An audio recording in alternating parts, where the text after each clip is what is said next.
할렐루야, 좋은 아침입니다. 오랜만에 인사드립니다. 오늘은 욥기 26장의 말씀을 통해서 삶의 모든 자리에서 통치하시는 하나님에 대해서 함께 말씀 나누기를 원합니다. 오늘 말씀 욥기 26장은 바로 앞 욥기 25장에서 욥과의 설전을 벌이고 있는 빌닷의 주장에 대응하는 욥의 내용입니다. 욥은 오늘 26장을 통해서 아주 빌닷을 신랄하게 비판하고 있죠. 그 이유는 빌닷의 모든 욥을 향한 비판이 자신의 분명한 기준이나 하나님의 말씀도 아닌 자신보다 앞서서 욥을 비판했던 엘리바스의 발언에 조금 얹어서 첨삭할 정도의 수준으로 욥을 비판하고 있는 사람이 다름 아닌 빌닷이었기 때문이죠. 참된 지혜나 말씀의 근거도 없이 그저 비난을 위한 비난으로 엘리바스의 발언만을 빌려서 욥을 공격했던 이가 바로 빌닷이었기 때문입니다. 그나마 엘리바스는 욥에게 회개를 촉구했던 분명한 기준이 있었습니다. 바로 인과응보라고 하는 기준이었죠. 대표적인 예가 바로 욥기 4장 7절입니다. 생각하여 보라, 죄 없이 망한 자가 누구인가? 정직한 자의 끊어짐이 어디 있는가? 엘리바스는 바로 이 기준으로 욥이 지금 당하고 있는 고난은 죄로 인한 것이니 빨리 회개를 하라라고 촉구하고 있습니다. 적어도 엘리바스, 그의 첫 시작은 욥의 회복을 위한 진실한 조언으로 보입니다. 하지만 이에 비해서 빌닷은 별다른 목적이 없어 보입니다. 그저 엘리바스의 주장을 반복하는 수준에서 단순한 자연의 예시를 근거로 삼아서 욥을 비난할 뿐이죠. 그렇게 진행되는 논쟁이 이제 25장까지 계속해서 지속이 되니 애초부터 자신의 논지가 없었던 빌닷은 더 이상 욥을 공박할 수 있는 근거가 점점 사라집니다. 여기에 욥은 빌닷의 실체를 고발하면서 빌닷의 지혜 없음을 저격하는 것이죠.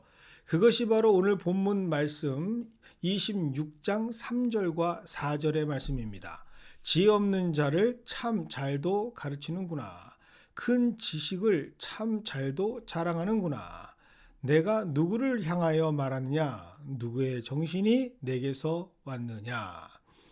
그리고 오늘 그 다음 5절부터 14절까지의 내용을 통해서 욥은 오히려 참된 진리를 선포함으로써 빌닷의 실체를 드러내고 있습니다. 욥은 빌닷이 제시했던 하나님께서 통치하시는 영역을 확장시켜서 그 빌닷의 지혜가 얼마나 편협한 것이었음을 드러내고 보여주고 있습니다. 빌닷이 주장하는 한계치를 넘어서서 빌닷이 전혀 깨닫지 못했던 범위까지 하나님의 영역을 확장시키면서 그의 지혜 없음을 고발하는 것이죠.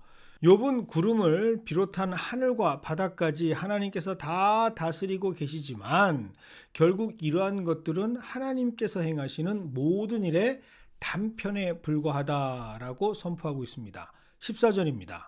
보라, 이런 것들은 그의 행사의 단편일 뿐이요 우리가 그에게서 들은 것도 속삭이는 소리일 뿐이니 그의 큰 능력의 우레소리를 누가 능히 헤아리랴. 14절에 단편이라고 번역되어 있는 히브리 원어 카체는 영어로 해석할 때는 outskirts, 즉 테두리 끝을 의미합니다. 다시 말해서 욥은 지금 5절부터 13절까지 빌닷이 제시했던 내용들에 덧붙여서 그 수많은 자연의 현상들, 그것을 증거하는 것처럼 보이지만 실상은 이 모든 것 역시도 하나님이 일하시는 아주 작은 부분에 불과하다라는 것을 선포하는 것이죠. 즉 빌닷은 하나님을 근거로 자신을 비난하고 있지만 정작 빌닷은 그 하나님을 자세히 알지도 못하면서 그렇게 비판하고 있다라는 것을 모순된 모습을 밝혀내는 욥의 지혜의 부분이었음을 우리는 알 수 있습니다. 우리가 오늘 말씀에서 집중해야 할 것이 바로 여기에 있습니다. 욥, 그는 그의 자신의 어려움과 고통을 스스로 힘겹게 견디면서 심지어 자신이 태어난 날까지 스스로의 입으로 저주하고는 있지만 이 모든 일 역시 어디? 하나님의 통치하심과 주권 가운데 있음을 잊지 않고 분명하게 깨달아 선포하고 있다라는 사실이죠.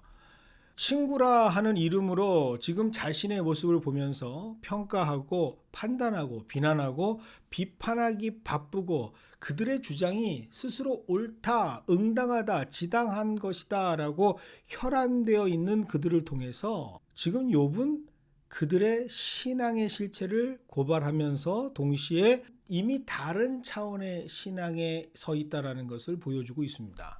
욥은 이렇게 말합니다. 그래, 지금 너희가 그렇게 나를 비판하고 주장하는 그리고 판단하는 모든 것을 하나님의 기준이라고 보고 있지만, 그래서 너희들이 알고 있는 이해 속에서 지금 내 모습이 처참한 모습처럼 보일 수는 있겠지만, 그리고 비록 나 스스로도 내 입으로 이런 나의 모습을 너무나도 고통스러워서 저주하고 있지만, 그럼에도 불구하고 우리가 잊지 말아야 할 사실은 이 순간, 이 자리, 이 상황 역시도 하나님께서 모든 것을 주관하고 계신다. 그것을 아는 것이 신앙이고 그것이 바로 진리이고 사실이다라는 것을 욥은 그 자리에서 선포하고 있는 것이었습니다. 이것이 바로 우리가 꼭 깨달아야 하는 욥의 굉장히 놀라운 신앙 고백이죠. 많은 신앙인들은 이 엘리바스 또는 빌닷의 수준으로 신앙생활을 할 때가 많습니다. 좋을 때는 하나님께서 축복해 주시는 것이고 힘들고 어려울 때는 하나님이 계시지 않는다라고 생각하는 것이죠. 하지만 절대로 그렇지 않습니다. 하나님께서는 어떤 상황이든 어떤 모습이 되었던 그의 사랑하는 자녀들과 함께 하고 계십니다. 눈물의 자리, 호소의 자리, 고통의 자리에서도 하나님께서는 늘 우리를 잊지 아니하시고 함께하고 계십니다. 저주처럼 느껴지는 통한과 비극의 자리에서도 하나님께서는 함께하고 계시죠. 이것을 분명하게 알고 선포하는 것이 바로 올바른 욥의 신앙, 우리들의 신앙이 되어야겠습니다. 유명한 글이죠. 모래 위에 발자국이라고 하는 글을 소개하면서 오늘 말씀을 마치겠습니다. 어느 날 밤 난 꿈을 꾸었네. 주와 함께 바닷가 거니는 꿈을 꾸었네. 하늘을 가로질러 빛이 임한 그 바닷가 모래 위에 두 쌍의 발자국이 있었네. 한 쌍은 내 것, 또 한 쌍은 주님의 것. 거기서 내 인생의 장면들을 보았다네.